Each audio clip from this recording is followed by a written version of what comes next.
안녕하세요, 여러분.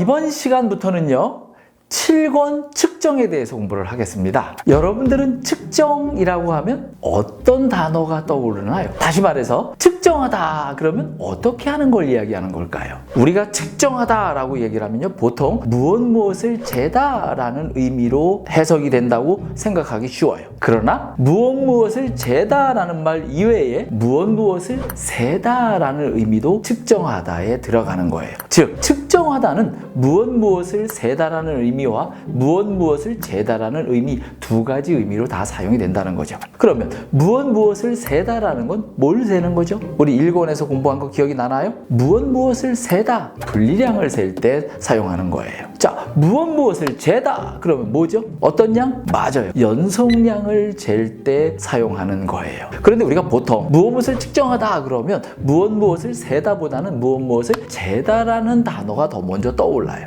그러면 무엇을 재다 할 때 재다 어떤 단어가 먼저 떠오를까요? 맞습니다. 길이라는 단어가 떠올라요. 길이를 재다 이런 단어들을 많이 쓴단 말이죠. 그러면 길이라는 단어는, 이 길이라는 수학적인 용어는 과연 순 우리말일까요? 아니면 한자어일까요? 길이는 어떻게 만들어진 낱말일까요? 길이라는 단어는요, 얼마나 길까라는 문장에서 나온 단어예요. 길가에서 길이라는 단어가 만들어진 거예요. 즉, 길이라는 단어는요, 한자어가 아니고 순우리말이에요. 그래서 우리 일상생활에서 길이를 재는 경우가 굉장히 많이 등장을 합니다. 내 키의 길이를 재다, 내 다리의 길이를 재다, 내 머리카락의 길이를 재다, 또 내 연필의 길이를 재다, 또 내가 지나갈 터널의 길이를 재다, 이렇게 길이를 재는 경우가 우리 일상생활에 굉장히 많이 사용된다는 거예요. 그런데 이 길이라는 단어가 거리라는 단어하고 혼동이 되는 경우가 많아요. 자, 이런 실험을 한번 해봤어요. 우리나라 나이로 4살에서 5살쯤 된 어린아이에게 다음처럼 흰 바둑돌 3개와 검은 바둑돌 3개를 늘어놓고, 흰 바둑돌은 조금 가깝죠? 검은 바둑돌의 사이는 좀 멀죠? 자, 그래 놓고 뭐라고 질문을 하냐면 흰 바둑돌과 검은 바둑돌 중에 어떤 것이 더 많으냐라고 물어봐요. 그러면 4살 정도 된 아이들이 뭐라고 대답을 할까요? 대부분의 아이들은요, 검은 바둑돌이 더 많다고 이야기를 합니다. 그래서 왜 검은 바둑돌이 더 많지? 하고 물어보면요, 아이들의 대답은요, 거의 똑같이 뭐라고 얘기를 할까요? 검은 바둑돌의 거리, 즉 검은 바둑돌의 간격이 더 멀기 때문이다 라고 이야기를 합니다. 우리는 흰 바둑돌도 3개고 검은 바둑돌도 3개이기 때문에 똑같다라고 얘기를 하죠. 그런데 이 어린이들은요, 수감보다는 뭐가 발달이 되어 있는 거죠? 네, 동물과 같은 양감이 먼저 발달이 되기 때문에 검은 바둑돌의 간격이, 즉 검은 바둑돌의 거리가 더 멀기 때문에 검은 바둑돌의 개수가 더 많다고 이야기를 하는 거예요. 그렇다면 길이와 거리의 차이점은 뭔가요? 길이는 뭐고 거리는 무엇일까요? 어떨 때는 길이를 쓰고 어떨 때는 거리를 쓸까요? 길이는요, 연속적으로 붙어있는 물건의 사이를 이야기하고요, 거리는 떨어져 있는 것들의 사이를 이야기하는 겁니다. 즉, 이 연필의 길이가 맞을까요? 거리가 맞을까요? 연필은 붙어있는 물건이에요. 따라서 연필의 길이가 맞는 거예요. 그러면 두 눈 사이에 길이가 맞을까요? 거리가 맞을까요? 두 눈은 떨어져 있죠. 따라서 두 눈 사이에 거리가 맞는 겁니다. 자, 그런데 길이를 재든 거리를 재든 우리는 길이나 거리를 잴 때 사용하는 자가 있습니다. 네, 그런데 이 자의 종류가요, 굉장히 많아요. 우리 일상생활에서 사용하는 자들을 보면요,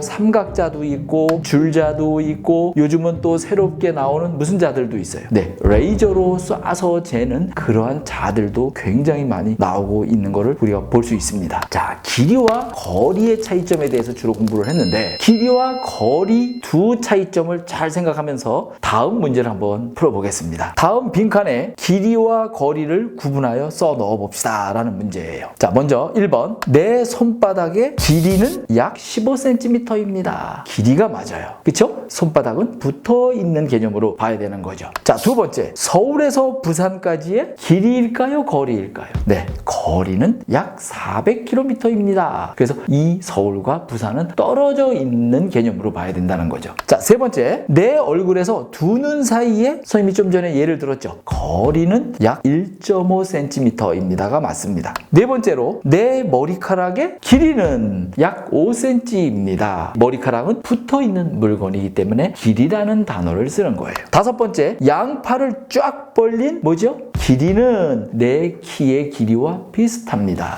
양팔을 쫙 벌린 이 길이를 우리가 보통 뭐라고 하죠? 한 길이라고 합니다. 그런데 보통 사람들은요, 자기가 양팔을 쫙 벌린 이 한 길의 길이가요, 자기 키의 길이하고 거의 같다고 하네요. 여러분들도 한번 집에서 확인해 보기 바랍니다. 자, 여섯 번째, 앞발과 뒷발 사이에 뭐죠? 거리는 한 걸음입니다. 맞았습니다. 자, 일곱 번째, 쫙 벌린 손의 엄지손가락에서 새끼손가락까지의 길이는 한 뼘이라고 한다는 거죠. 한 뼘이라는 의미예요. 여덟 번째, 내 키의 길이는 약 150cm입니다. 키는 붙어 있기 때문에 길이의 개념으로 이해를 해야 되는 거고요. 아홉 번째, 지구 둘레의 길이일까요? 거리일까요? 지구 둘레의 길이는 약 4만 km입니다가 맞는 개념이죠. 마지막으로 열 번째, 지구에서 달까지의 길이일까요? 거리일까요? 네, 거리죠. 지구에서부터 달까지는 떨어져 있는 개념이기 때문에 거리의 개념으로 봐야 되고, 지구에서 달까지의 거리를 재어봅시다. 이것이 맞는 답이 되겠습니다. 이번 시간에는요, 측정 첫 번째 시간으로요, 길이와 거리에 대해서 공부를 했고, 길이와 거리의 차이점에 대해서 우리가 구분을 해보았어요. 길이는 붙어 있는 물건의 개념이고, 거리는 떨어져 있는 물건의 개념이라는 거 기억해 두기 바랍니다.